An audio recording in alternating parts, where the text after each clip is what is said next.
মনোবীক্ষণ polyclinic, চিকিৎসার জগতে এক দশক। এখন এখানে সব বিষয়ে ডাক্তারবাবু একসাথে তলায়। ফোন করুন 7477999515 এই নম্বরে। রাজ্য হজ কমিটি চেয়ারম্যান পদে ফের পুনর্বহাল হলেন জঙ্গিপুরের সাংসদ খলিলুর রহমান। সম্প্রতি নবান্ন থেকে রাজ্য সংখ্যালঘু বিষয়ক ও মাদ্রাসা শিক্ষা দপ্তর সূত্রে জানানো হয়েছে এই খবর।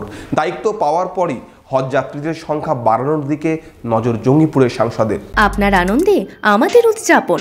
বিয়ে হোক বা পার্টি, বহরমপুরে এবার luxury banquet hall at golden retreat. জেলায় একমাত্র পিলারলেস ব্যাংকোয়েট, আছে স্পা, সালন, ক্লাব মেম্বারশিপের সুযোগও। বহরমপুর শিল্প তালুকে গোল্ডেন রিট্রিট। পশ্চিমবঙ্গের রাজ্য হজ কমিটি চেয়ারম্যান পদে ফের পুনর্বহাল হলেন জঙ্গিপুরের সাংসদ খলিলুর রহমান। সম্প্রতি নবান্ন থেকে রাজ্য সংখ্যালঘু বিষয়ক ও মাদ্রাসার শিক্ষা দপ্তর সূত্রে জানানো হয়েছে এই খবর।